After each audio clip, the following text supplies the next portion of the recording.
मुझसे कोई एक चीज मांग लेना कि साहिल से देखी तो और एक चीज और देंगे, क्या लोगे?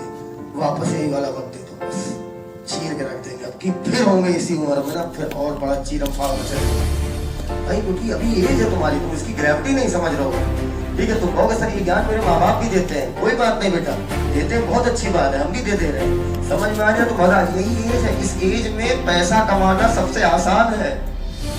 इस एज में आदमी करोड़पति भी बनने की राह पे होता है, अरबपति भी बनने की राह पे होता है, या मुश्किल से 50,000 60,000 महीने का व्यापार हो सकता है। ये वही उम्र है आपकी।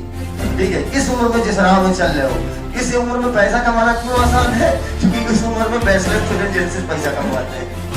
एनसीईआरटी जैसे हल्की किताब 12वीं का सिलेबस आपको करोड़पति बना देगी, लेकिन अगर आपने लाइफ में अचीव नहीं कर पाए ना, तो बेटा 25, 26, 27, 28 इसके बाद जो उम्र आती है ना, तो बेटा LIC एजेंट बनोगे, समझ रहे हो बात को? फिर तुम बहुत 25-30 हजार के लिए सरस जाओगे, तो इस चीज का फायदा उठा लो। टॉक्सिक ये सब में पैसा कमा देगा, ये सब इज्जत बनवा देगा। तो मेरी बात को समझो, अभी बहुत आसान है और अभी दिमाग भी तेज है, एनर्जी भी खूब है। सही जगह पुट करो, उसके बाद जो करना हो वो। मैं देख रहा हूँ, मैं देख के बता सकता हूँ बच्चा इस बार सेलेक्ट होगा कि नहीं होगा, मेरे अंदर मैं फट से जान जाती। कई बार चेंज भी होती है लोगों को देख के, पहले लगता नहीं हो रहा मैंने कहा ये नहीं होने वाला, ठीक है, लगता नहीं इसका नहीं होगा, एक है कुछ इसके अंदर दिख जाता है, नहीं हो जाएगा। जैसे बच्चा उधर से आ रहा है तो बच्चे को वॉकिंग स्टाइल बता देता है कि ये इस समय सिलेक्शन की राह पे है नहीं। अगर वहां से वो हल्ला करते हुए आ रहा है, उस समय समझ गया, ठीक है, या हो सकता है अगले साल सेलेक्ट हो, या हो सकता है अभी अगले महीने दिमाग सही हो जाए। तो अपने आप को थोड़ा सा ट्रेन करो यार, थोड़ा सा behave like a champion. Champion ऐसे नहीं होते, इस बात को याद रखना, इस बात को याद रखना। मेरी बात बुरी तो नहीं लग रही, ठीक है, लगे तो मुझे कोई फर्क नहीं पड़ता, नहीं सीरियसली नहीं पड़ता, मुझे नहीं मालूम, लेकिन चैंपियंस की तरह बिहेव करो। चैंपियन कितने हैं, इतने लोगों में शामिल होना है भाई, इतने लोग जो होते हैं ना वो वॉरियर होते हैं, लेकिन वो इंसान होते हैं। आपको लगता होगा ना कि मार्क जुकरबर्ग हो गए, बिल गेट्स हो गए, या नरेश त्रेहान हो गए, या यूसुफ होगा, ये जिंदगी में कोई मस्ती नहीं करता। मैं इनकी मस्ती देख लो, तुम्हारी हैसियत नहीं, उस लेवल में मस्ती कर लो। समझ में? इनकी मस्ती सीधे दुबई होती है, इनकी मस्ती होती है अमेरिका। समझ में आया? इनकी मस्ती होती है कि फेरारी खरीदते हैं सीधे। समझ में आया?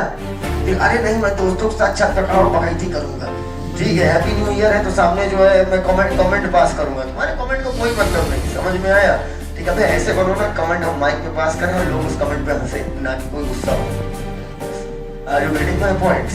तो बेटा और अभी उम्र है, अभी कर ले जाओगे, और यकीन मानो तुम्हारा दिमाग बहुत बेहतर है। बस तुम्हारे पास एक चीज नहीं है जो मेरे पास तुम्हारी उम्र बहुत ज्यादा है, दूसरों पे कॉन्फिडेंस, खुद पे भरोसा खूब रखो। साला झूठा है भरोसा, झूठा नहीं, वो कब सच में तब्दील होगा तो पता नहीं चलेगा। पहले मुझसे झूठ बोलना तो सीखो कि नहीं मैं अपनी किताबों से बहुत प्यार करता हूँ, नहीं एनसीईआरटी को मेरी छुएगा नहीं, चीर के रख दे, भगवान का सब कुछ कह लो, गरिया लो, एनसीईआरटी ना देंगे मुझे। अपनी किताब में बड़े प्यार से रखता हूँ, धीरे धीरे उस किताब से प्यार करो, झूठ वाला प्यार करो। जैसे अब तुम लोग रात में मान लो कई बार होता सोशल करने के लिए तुम लोग होता है ना, होता ही नहीं होता, ठीक है, आप क्या करते हो, आप उस समय आए कर गया मोबाइल चलाए सो गए, नहीं जब कर गया है ना तुरंत किताब उठा लो, ठीक है, कभी सो तो एनसीईआरटी अपने बगल में रखो। ये सब चीजें कुछ शायद आपको समझ में आए, ठीक है, तो ये सब चीजें फैक्ट होती है। जैसे अगर आप सो रहे हो ना तो अपने तकिए के बगल में किताब रखो, तकिए के नीचे किताब रखो। समझना बात लोगों को, इससे क्या फर्क पड़ता है? आप कैसे आप साइंटिफिक बातें करते हो, क्या चुतियापा कर रहे हो? चुतियापा नहीं बेटा, ये मेटा साइंस है, ठीक है। आपको चीजों से प्यार तभी होगा जब वो आपकी जितनी ज्यादा नजदीक रहेगी, जितना ज्यादा आप उसके साथ वक्त बिताओगे। Are you getting my point? तुम्हारी किताब जैसे किसी से गलती से फट जाए ना, तो तब इसमें गुस्सा नहीं है कि सेलो टेप लगा देंगे, नहीं, तो ऐसा होना चाहिए कि मेरी पत्नी के किसी ने हाथ काट दिया, ये फीलिंग होनी चाहिए, चीर के रख देंगे, ये वाली फीलिंग होनी चाहिए। Are you getting my point? धीरे धीरे अपने आप प्यार हो जाएगा किताबों से। समझ में आया कि नहीं आया? Give respect and take respect. Are you getting my point? और यही एज है, यही एज है, इसी एज में अंथू पैदा होता है। इसी एज में अगर कोई समझाता है ना तो फिर मन में आता नहीं हम करेंगे सर, अब ट्राई तो करेंगे सर, फॉलो तो करेंगे। 28-29 साल वालों को बताओ ना, सारे कहते हैं हाँ, फिर सर इसके आगे क्या होता है? समझ में? तो वो चूतिया टाइप की ब्रीड भी होती है। समझ गए ना मेरी बात को? क्या फॉलो करना है, इसको फॉलो करो, कर लोगे, उम्र बहुत अच्छी है अभी तुम्हारी और दिमाग बहुत बेहतर है। आओ इधर आओ, मेरे साथ आ जाओ।